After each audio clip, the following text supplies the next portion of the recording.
Hello and welcome to our study platform the concept engine. Class 9th की नई maths NCERT आ गई है। तो चलिए शुरू करते हैं इसका first chapter new NCERT book के अकॉर्डिंग। फर्स्ट चैप्टर है orienting yourself the use of coordinates. तो इसमें हमें कोऑर्डिनेट्स के बारे में बताया गया है कि कोऑर्डिनेट्स आखिर होते क्या हैं, कैसे हम कोऑर्डिनेट्स का यूज करते हुए ऑब्जेक्ट्स की पोजीशन को बता सकते हैं। ठीक है, तो देखते हैं इसकी एक्सरसाइज में क्या है। सबसे पहला है हमारा, सबसे पहले हम देखते हैं कोऑर्डिनेट्स आखिर होते क्या हैं, इसका बेस समझ लेते हैं। ठीक है, ये जो पूरा प्लेन है इसको हम बोलते हैं कार्टेशियन कोऑर्डिनेट सिस्टम। ठीक है, इसमें हमारे पास दो ही एक्सिस है। अगर 2D है तो हमारे पास दो एक्सिस होते हैं, अगर 3D है तो हमारे पास तीन एक्सिस होते हैं। पर 2D में हमारे पास दो ही एक्सिस हैं, एक्स एक्सिस और वाई एक्सिस। ठीक है, ये हॉरिजॉन्टल जो एक्सिस हमारे पास ये होती है एक्स एक्सिस, और ये जो वर्टिकल एक्सिस है ये होती है हमारी वाई एक्सिस। अगर हम इस तरफ देखें तो ये पॉजिटिव एक्स एक्सिस है, और इस तरफ देखें तो ये भी पॉजिटिव वाई एक्सिस है। और अगर हम लेफ्ट की तरफ देखेंगे तो ये नेगेटिव एक्स एक्सिस है, और अगर हम डाउनवर्ड्स देखेंगे तो ये नेगेटिव वाई एक्सिस है। ठीक है, अगर हम कोऑर्डिनेट्स की बात करें तो उसको एक एग्जांपल से समझ लेते हैं। मान लीजिए हमारे पास एक पॉइंट यहां पर है, ठीक है, और इसका हमें कोऑर्डिनेट बताना है। तो सबसे पहले हम लिखते हैं एक्स कोऑर्डिनेट और उसके बाद हम लिखते हैं वाई कोऑर्डिनेट। ठीक है, इस पॉइंट का अगर हम एक्स कोऑर्डिनेट बताएं तो हमें हॉरिजॉन्टल काउंट करना पड़ेगा, 1 2 3। तो एक्स कोऑर्डिनेट हमारा हो गया 3।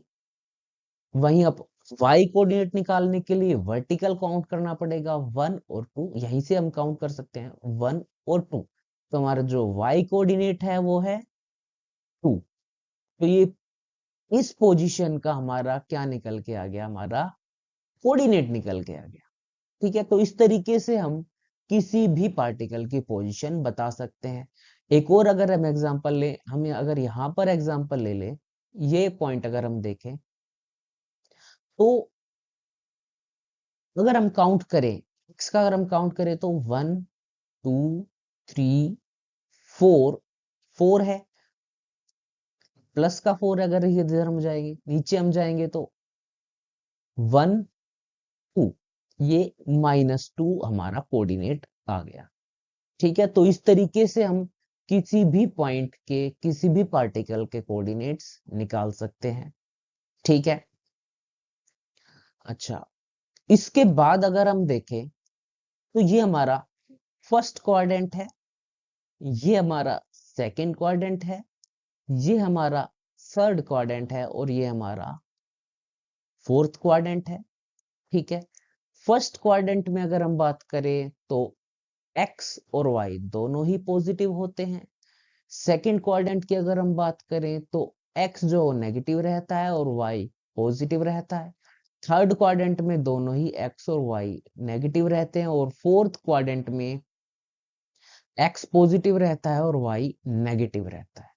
ठीक है, तो ये था बेस जो इस चैप्टर का हमें समझना चाहिए था।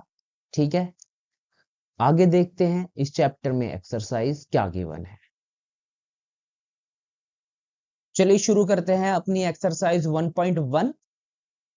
यहां पर ये हमें फिगर गिवन है एक्सरसाइज में, और फर्स्ट क्वेश्चन है if D1 and R1 represent the door to Ryan's room, how far is the door from the left wall y-axis of the room, and how far is the door from the x-axis of the room? सबसे पहले तो ये कह रहा है कि जो रैन का जो कमरा है ये, उसका जो डोर है उसका कोऑर्डिनेट कौन सा हमारे पास, उसका हमारे पास ये कोऑर्डिनेट गिवन है। यानी इस जगह पर डोर का ये दो कोऑर्डिनेट पे हमारे पास डोर है। ठीक है, ये दरवाजा है हमारे पास।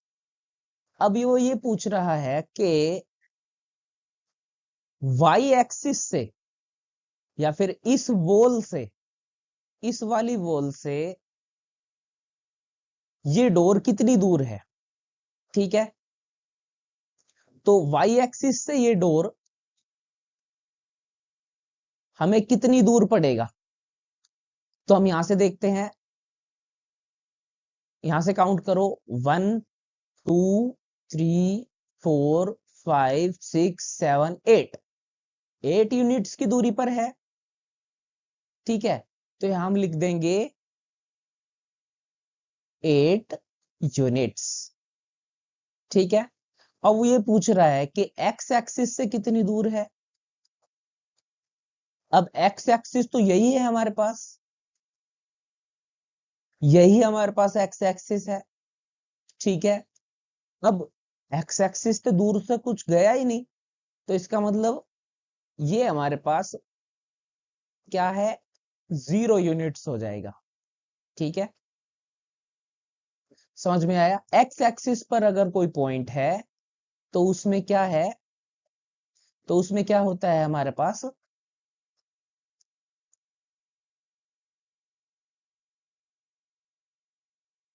यहां पर अगर हम D1 के कोऑर्डिनेट की बात करें तो कोऑर्डिनेट क्या होगा, यहां इस तरफ तो हम काउंट कर रहे हैं, ठीक है, एक्स एक्सिस पर तो हम काउंट कर सकते हैं, लेकिन वर्टिकल हमें कहीं नहीं जाना, वर्टिकल तो ये 0 पर ही है, ये जो पॉइंट है ये ओरिजिन पॉइंट होता है, 0 0 इसको बोलते हैं, ठीक है।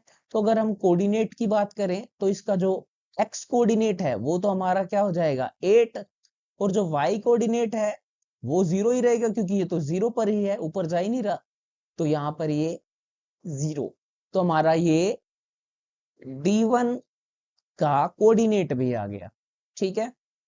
नेक्स्ट क्वेश्चन देखते हैं। इस क्वेश्चन का सेकंड पार्ट है हमारे पास, what are the coordinates of D1, वो हम पिछले क्वेश्चन में कर चुके हैं, ठीक है। एक बार फिर से बता देता हूं, ये हमारे पास D1 है, तो इसका कोऑर्डिनेट क्या हो जाएगा, एक्स एक्सिस पर है ये, तो ये एक्स कोऑर्डिनेट तो हो जाएगा हमारे पास 8, अगर कोई भी पॉइंट अगर एक्स एक्सिस पर है तो उसका वाई कोऑर्डिनेट हमेशा 0 रहेगा, अगर वाई एक्सिस पर कोई पॉइंट है तो उसका एक्स कोऑर्डिनेट हमेशा 0 रहेगा, तो हमारे पास जो आंसर है वो आ जाएगा D1 8 और 0, ठीक है। नेक्स्ट क्वेश्चन देखते हैं। नेक्स्ट क्वेश्चन हमें गिवन है, if R1 is the point 11.50, ये जो R1 है, यहां पर हमें ये जो R1 गिवन है, ये R1 पॉइंट है, इसका जो कोऑर्डिनेट है वो 11.50 है, ठीक है। तो हमें गिवन है R1 इज इक्वल टू 11.5 और 0, ठीक है। ये हमें कह रहा है कि do how wide is the door, जहां तक हम क्वेश्चन को करते हैं पहले, कि डोर कितना चौड़ा है, ठीक, डोर की विड्थ क्या है। तो अगर हम देखें यहां पर,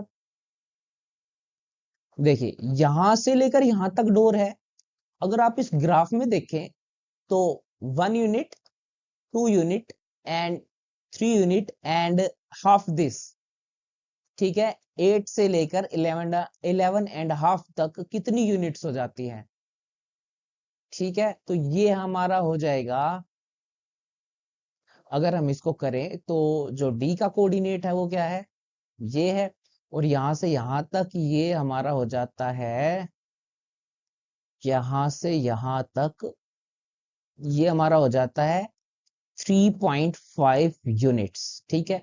तो ये हमारा डिस्टेंस निकल के आ गया, ठीक।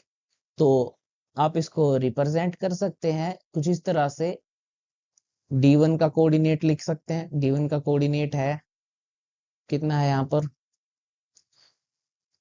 यहाँ पर आप डायरेक्ट आंसर भी लिख सकते हैं, लेकिन आप ऐसे भी लिख सकते हैं 8 और 0, ये D1 का कोऑर्डिनेट है, और R1 का कोऑर्डिनेट यहाँ पर 11.5 और 0 है, तो इन दोनों के बीच में जो डिस्टेंस है वो आप लिख सकते हैं कि द डोर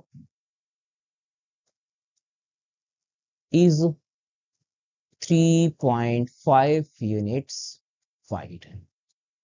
ठीक है, ये आप आंसर लिख सकते हैं। तो ये हमारा यहां तक का आंसर हो गया। अब वो बाद में पूछ रहा है, do you think that this is the comfortable width for the room door? क्या इतनी जगह काफी होती है रूम के डोर के लिए? ठीक है, अगर हम एक यूनिट को 1 फीट के बराबर माने तो डोर हमारा कितना हो जाएगा? 3.5 यूनिट के हिसाब से 3.5 फीट। ठीक है, इतना डोर मेरे हिसाब से तो कंफर्टेबल होता है। ठीक है, तो आप लिख दीजिए कि इतनी जो विड्थ है, यहां तक हम क्वेश्चन कर रहे हैं, तो आप लिख सकते हैं कि yes this is comfortable width of the room door. ठीक है, तो ये सेकंड क्वेश्चन का आंसर हो गया। ठीक, उसके बाद हम लिख सकते हैं, उसके बाद पूछा है if a person in a wheelchair wants to enter the room will he she able to do so? अगर कोई व्हील चेयर से यहां पर आना चाहे रूम के अंदर, क्या वो आ सकता है? जी हाँ, आ सकता है। व्हील चेयर की जो विड्थ है वो कितनी होती है? वो 2 यूनिट के आसपास या फिर 1.5 यूनिट के आसपास ही होती है वो, क्योंकि 1.5 फीट के आसपास ही होती है। तो यहाँ पर ये भी 1.5 यूनिट के आसपास होगी, 1.5 यूनिट।